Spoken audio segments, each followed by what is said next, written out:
Like you, Voices United is missing our singers. We typically have a children's and an adult honor chorus, as well as a director's chorus for those of us attending the conference, where I first got to know our presenters. As we venture into technology to keep our singers singing, we are grateful for Joel Shapiro and Purev Arslanbaatar, two teachers and active singers from Virginia who have teamed up to explain how even those of us who are unfamiliar with technology can lay the foundation for a virtual choir experience until we can sing together safely again.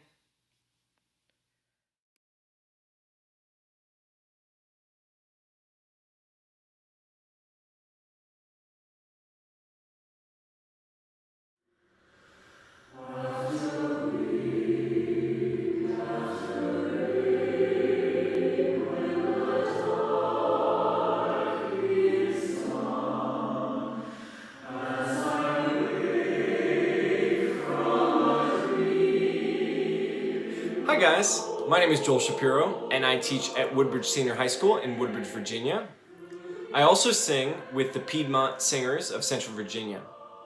Hello, my name is Purev Arslanbaatar, and I teach at Poe Middle School in Annandale, Virginia. I currently sing with Voce Chamber Singers based in Vienna, and I work for Pat Vaughn at Annandale United Methodist Church. I wanted to lead this session at Voices United to help others who are embarking on the journey of creating their first ever virtual choir for their groups. After lots of trial and error, it was great to see my choir members making music together again, albeit virtually.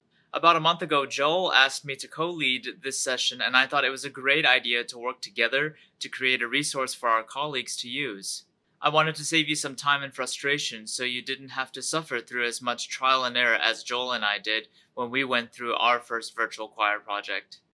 I was very apprehensive before I started my first virtual choir project, but I got the confidence to start after McKenna Stenson and Mary Hannah Klontz led a great session on virtual choirs in our District 9 Virginia Choral Directors meeting. They did a great job of laying out the foundation of getting started.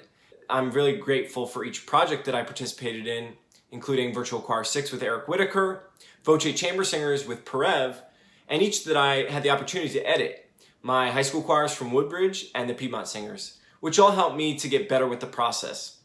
Before I did my virtual choir project as an editor and organizer, I actually was a participant in several virtual choir projects, starting with Eric Whitaker's Virtual Choir 6, Sing Gently, as well as the several virtual choir projects that spawned within his online community for that virtual choir. I learned a lot from the singer side, including what worked and what didn't work when it came to instructions and recording techniques. Eventually, I had a desire to do one for Voce Chamber Singers, so I volunteered to put it together.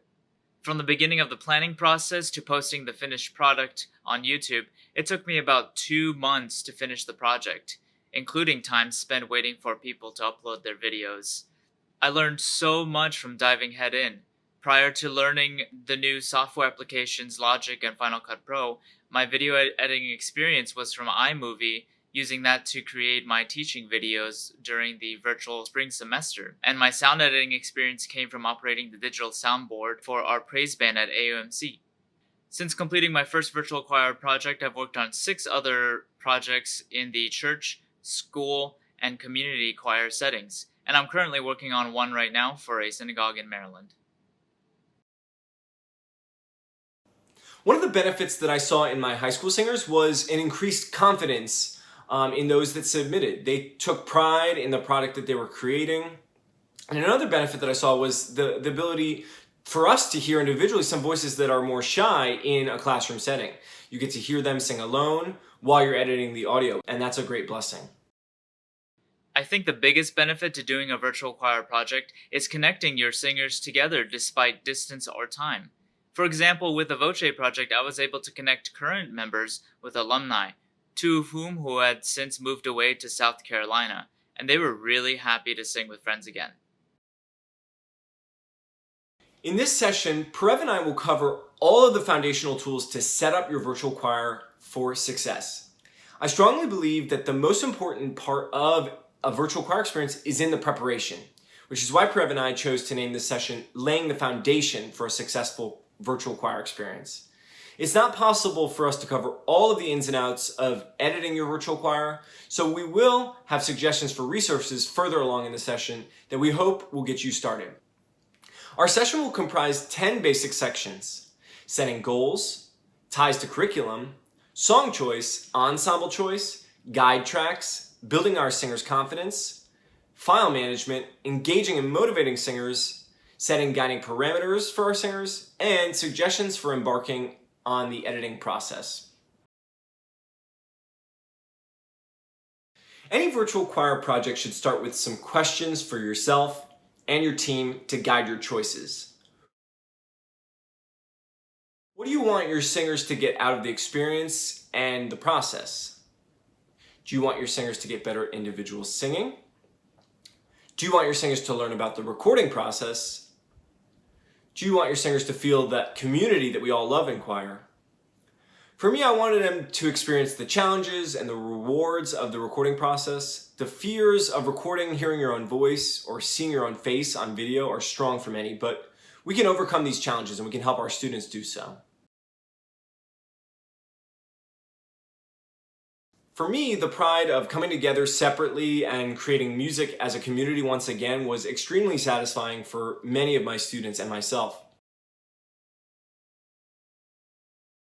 Virtual choirs are a great way to get your image out to the community, to your singers, to their families, to their friends, and the community in which you operate. The recording process is one that allows for an opportunity for your singers to reflect on their strengths and weaknesses. How much time are you willing to spend on post-production and editing? Virtual choir projects can take any amount of time from a couple hours to over 40. You can revisit this decision later, but it will definitely influence some of your process and how you approach. Having a team can greatly help reduce your already busy workload. If you don't have the luxury of a team, at least establish a support system of colleagues for yourself for when things go wrong. And they always do, but as long as you have colleagues to lift you up, you'll get through them and you'll be able to work through those challenges. The students who participate in virtual choirs are practicing skills that they would use in a normal choir rehearsal setting, but they have more power in the self-reflection process. I would argue that you can tie in most, if not all, educational standards that you would normally use in your lesson plans. For this session, I looked into the standards within Virginia, Maryland, and the NAFME organization that can be specifically tied to the topics of music technology, careers in music, and intellectual property, all three of which are relevant to the virtual choir project process. In the 2020 Virginia Standards of Learning for Music, the topics most relevant to virtual choir are innovation in the arts, history, culture, and citizenship, and at the high school level, high school music theory. In Maryland's music curriculum, the language in the creating artistic process and its three standard anchors is the most appropriate for virtual choirs. The 2014 NAFME Standards for Music Technology is the most appropriate for use with virtual choir, especially the creating process. You want to think about your song choice carefully for your virtual choir. It's similar to choosing quality repertoire for our live performances with a couple of additional things to think about. Choose a song you will love, as you will be living with it for many, many hours. First of all, choose a song that is well within your group's reach. This is not the time for a stretch piece. This is not the time for Joby Talbot's Path of Miracles, as beautiful as it is. Moderate difficulty is the best because it's within reach of each singer, and they can be successful in this more exposing process of recording your own voice. An easy, medium easy, or medium difficulty song would be a great choice, especially if the singers love it, so that they are recording until they are satisfied with their take and they give you a great take. You want to find a song that is homophonic or homorhythmic for your first virtual choir because it's going to be so much easier to line everything up accurately. Accompanied songs will also be much easier to compile and record than a cappella because there is an objective accompaniment which you gave your singers, and that will help line everything up, rather than relying on your conducting gesture, which could be interpreted subjectively. I learned this the hard way. You should definitely include all ensembles in your virtual choir project, and I would recommend just doing one project at a time. Consider doing smaller recording projects to warm them up to the idea of recording a full-length octavo. You could even choose an extended round as a first semester virtual choir project to build confidence and interest with your students, and then do a full-length piece later in the school year. You might want to include all of your ensembles in your virtual choirs. It's a safety and numbers thing, especially if it's an optional performance for your singers. From my experiences working with my program at Poe and Sarah Martin's program at Sandburg Middle School, both of which were optional projects, the success of your project will stem from your song choice, amount of scaffolding you give, and how much you beg. Middle school students already struggle with being vulnerable in a classroom setting, so asking them to record on their own can be an even more daunting task. Just like Purev, I would advise against a mandatory project for beginning groups, even though I think it's great to have all your students who want to participate, and hopefully as many as possible do. But as Bobby Olson and Scott Edgar found in their recent NAFME article, some singers love the idea of virtual choirs, and they love and will jump at the opportunity, but not all of them do. It's not exactly like choir, as we know. For my virtual choirs at Woodbridge Senior High School, each time I invited all of my singers to participate, which is about 150, and about 1/3 of that, 50, would sign up and to indicate interest, and 25 to 40 would ultimately submit for the various virtual choirs that we performed. I think this could certainly vary school by school and choir by choir. You should always get written permission from parents to use their child's videos or photos if you are planning to make the video open to public viewing via YouTube or social media accounts.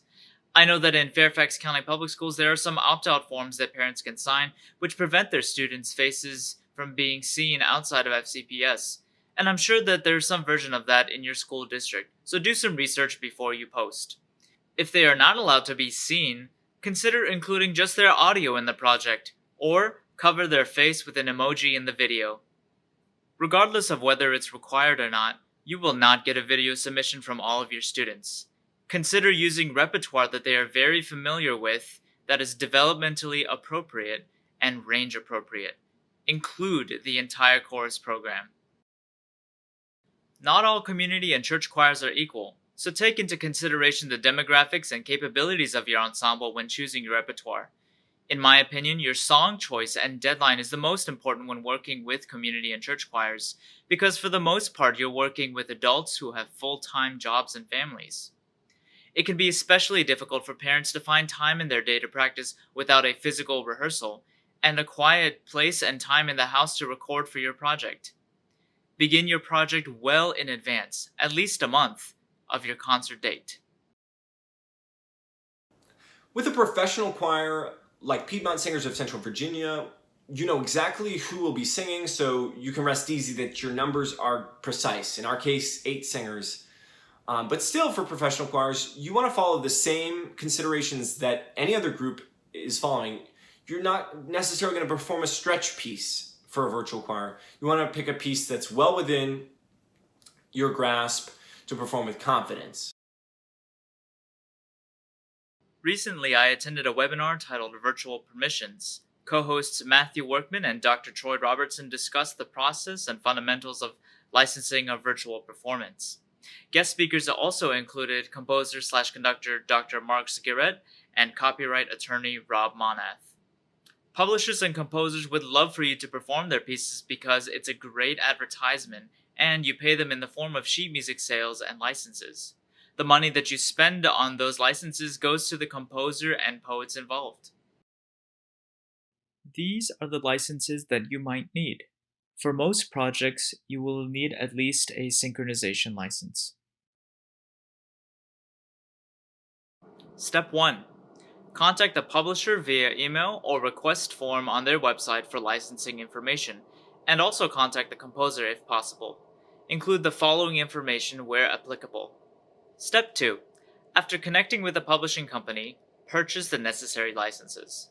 The cost of the licenses will vary from publishing company to publishing company due to the length of piece and complexity of agreements between publishing company, composer, and poet/lyricists. Sometimes all you need is an email giving you written permission.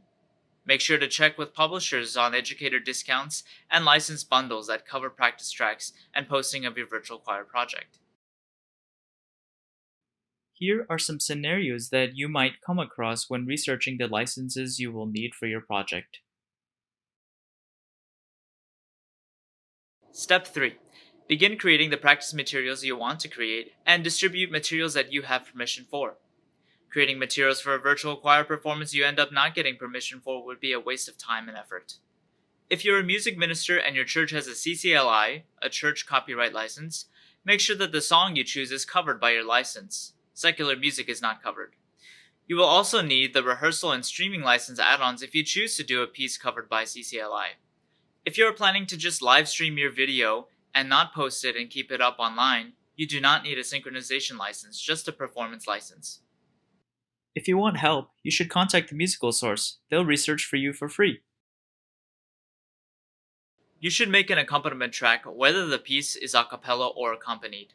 If you're planning to take a lot of liberties with tempo, held chords, and dynamics, you should communicate that with your accompanist before they record, because it's a lot harder to edit those after the fact.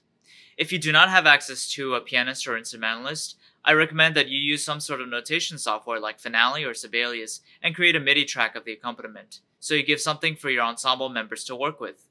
Also, be sure to put those changes in tempo, dynamics that you would like in the score before you download and send the track.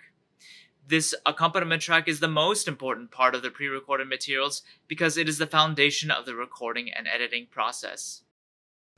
If you're doing an a cappella piece, this is absolutely critical that you do a conducting track. If you're doing an accompanied piece, it's optional to do a conducting track. It's up to you. I've asked my students and they wanted one still when we did an accompanied piece. I find that some singers can be more successful with the comfort of a conducting video. It's what they're used to. So I'd advocate for doing one. You should record using the same accompaniment track or guide track that you're giving to your singers so that your conducting models exactly the same tempo, exactly the cutoffs, and everything that we've been practicing with. Take your time with your conducting track. My first virtual choir, which was a cappella, which I'll admit was a mistake, I conducted slightly off from the guide track at certain points. My guide track wasn't as good as I wish it was, and my mistakes were amplified by some of my singers, some of whom chose to follow the guide tracks and their ears, and then some of whom chose to follow my hands and their eyes. Good for them for following our conducting, good for them for following what they hear, but bad for me for not unifying those two elements so it's clear for my students to be successful. In my opinion, you should always create a guide vocal track, whether you use your own voice as a model or select ensemble members or a small ensemble. This will help to unify vowels, dynamics, and most importantly, consonants. Yes, a conductor video with instructions would ideally be enough, but depending on the level of your ensemble, an oral representation of what you want is more preferable to the participant and will save you a ton of time in the editing process. That being said, make sure that the practice tracks clearly represent what you would like your singers to do. This will also help them feel like they aren't singing by themselves. A participant singing a cappella to a piano and conducting track can be terrifying and difficult, especially if they are less experienced, and they may opt out of the project altogether because they fear they will fail. I think that making a score video can really help the singers for songs on which they're not memorized, particularly in the fall. If we're coming back and we're not getting a chance to rehearse in person, you might want to consider doing this to support your students. Setting up a virtual choir recording as a participant can be really tough, with having a phone to record yourself and having a laptop to watch the conductor and then having sheet music on a music stand. It's a lot of places to look, and we can simplify that for our singers and make them more successful by creating a score video in your video editing software. For example, you can take screenshots of each system of music and you can time them to transition with the music. If you're more tech savvy, you could even create a score video in Finale or Sibelius or MuseScore. This way your singers can look at the conductor and the music and the camera so they can connect with the audience more effectively. For young singers in particular, it's helpful to have instructions for how they should record themselves, how they should practice, and all the ins and outs of the project. You can do this in PDF form, but I think it's more effective to do a video so that you are conveying exactly what you want with your students through the virtual form. Another thing that I learned from my mistakes, of course, is that a separate instruction video that they have to click on and watch is not as impactful as one that is right before the score video that they're recording to. This is how Eric Whitaker did Virtual Choir 2 and 3 when that process was just getting started, and it's particularly effective. You give the most critical instructions that you want them to really remember right before they record, like keeping their faces well lit, making sure they have good sound quality, and it's 30 to 45 seconds, but it can be really effective because it's right before your singers are recording. Another great time saver is to include a beep in the video. Recently, virtual choirs have done away with this because of AirPods and other Bluetooth headphones that make it challenging to do an audible beep in the recording, and they've asked singers to clap, which then the editor can line up all the videos and the audio, but the objectivity of an audio beep that you include in the recording, if you can get your singers to use non-Bluetooth headphones, is going to ensure a much easier time for you lining up their audio, lining up their video in an objective way, and you know that it'll all fit together perfectly. Using virtual conference apps like Zoom or Google, have your ensemble mute their microphones and sing along to a recording of the piece. Split participants into breakout rooms. Have section leaders share screens and play part tracks for the section to sing along with. Consider splitting up the song as recording assignments, either audio only or with video. This scaffolding will help with their mastery of the recording process and warm them up to the idea of recording the entire song. You could even splice their assignments together and have less editing time, because the singers are recording shorter sections with better accuracy and better quality. This method works especially well for students. Similar to recruitment strategies for choir programs, let your participants help in the video recruitment process. Identify and connect with key members to ensure their participation and early video submission. Then, use their success to influence and encourage other members to work on recording their videos. For this project, you should use a cloud-based storage app like Google Drive or Dropbox. For educators with school accounts to these services, it's the ideal setup because the students' videos are protected in a closed server, you have unlimited storage, and you can access the files and organize them easily. Depending on the size of your project, i.e. number of videos, length of project, and degree of quality, you might want to consider asking your participants to compress their videos to 200 megabytes or less. There are many free websites that can do this for you. Due to the storage requirements of virtual choir projects, we recommend that you use a computer with enough computing power and memory to hold and process your video and audio files. Ideally, you want a 1 terabyte external solid-state drive because they work 5 times faster than hard drives, allow you to work with more videos more quickly at once, and most general use computers do not have enough solid-state drive to support large video projects like this one. If you're doing an audio-only recording, you do not need to pay for a synchronization license. If you're on a budget, this could save you some money. If you're on a time crunch and you don't want to or you don't have the time to edit X amount of videos, you might want to consider doing an audio-only virtual choir.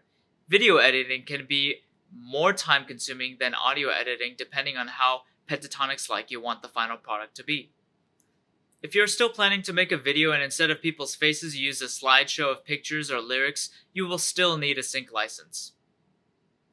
If you do an audio-only virtual choir project, you'll have a better turnout of submissions, especially from younger singers. Recording a video, in essence, is singing alone, and to be that vulnerable on camera with a recording environment they aren't comfortable with, it can be very challenging. When will our singers record? I saw this on Eric Whitaker's Twitter, and it accurately sums up any virtual choir deadlines. So how do we combat this, and how do we keep motivation and engagement positive? To me, I think the answer is constant communication. First, create a Google form to gauge singer participation. Use this contact list to keep in touch with those who expressed an interest. I would usually send an email to all of the 50 singers who signed up who expressed an interest in my virtual choirs periodically to remind them of the due dates that were upcoming for the recordings and give them information on, for example, the Zoom sectionals that we had to support them. I also messaged some students who I thought would love to be in our virtual choir but had not completed the form, and I contacted as many of them as I could on Google Classroom through the assignment feature.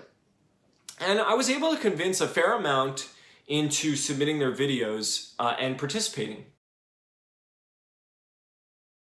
Eric Whitaker's Virtual Choir 6 community was robust, diverse, and very encouraging.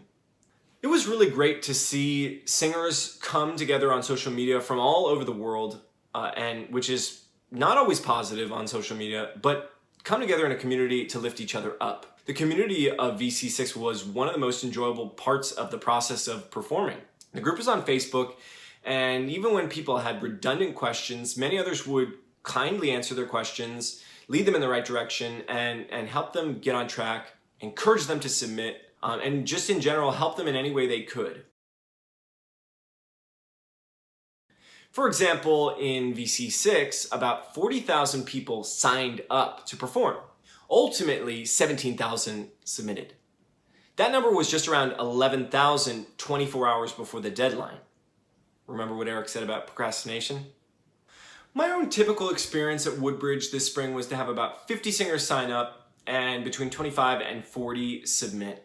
I was lucky to have 40 singers submit for my first virtual choir because it was a song that we had worked on in person, which may not be a luxury that we will get in the fall. I think that this 50% ratio of those who sign up to those who actually record and submit is pretty realistic if you're having an optional virtual choir.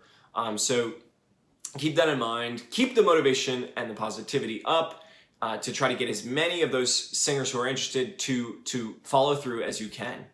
Keep reminding them early, remind them often, so that they can meet your deadline in a positive way.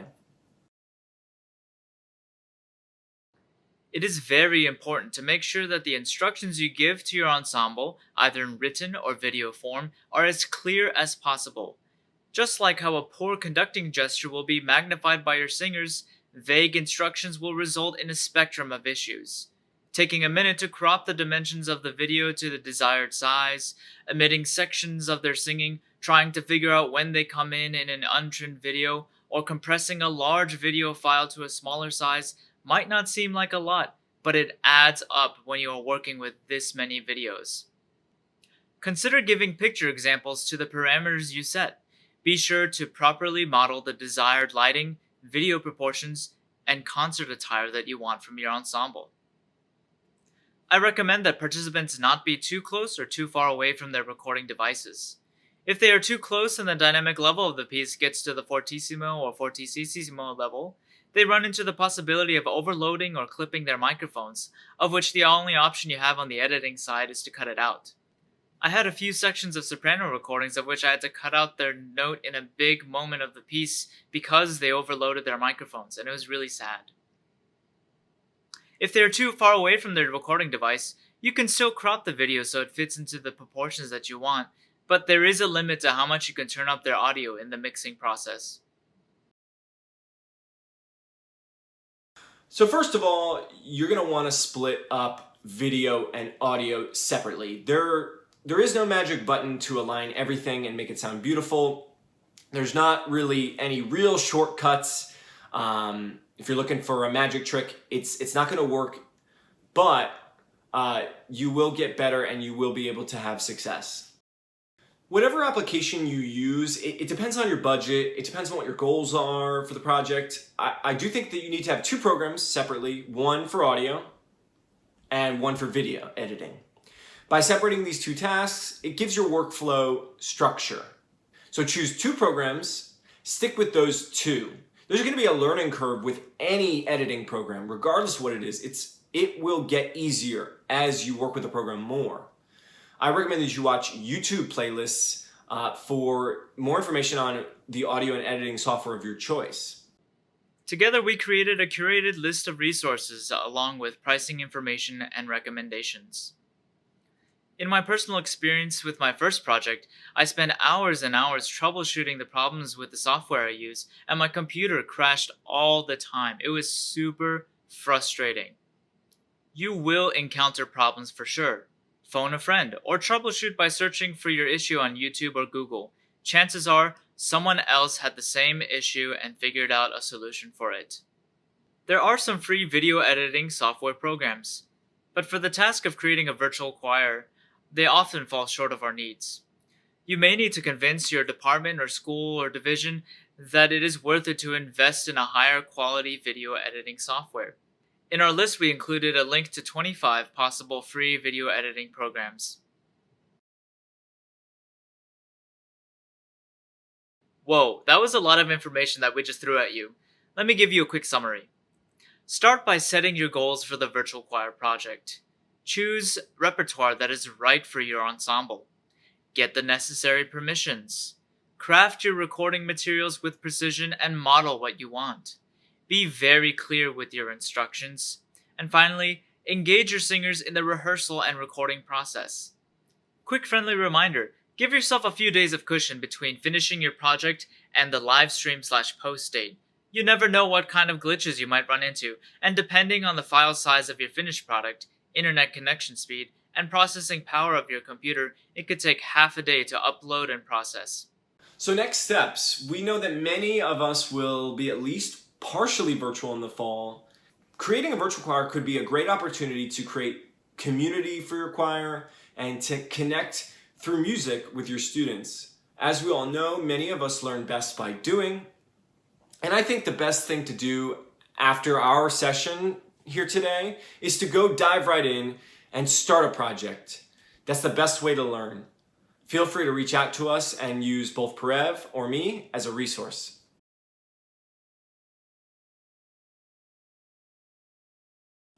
Thank you so much for coming today, and thank you so much to Voices United for hosting us. We hope that you enjoyed this session, and we will stay on live for question and answer right after this video. Thanks!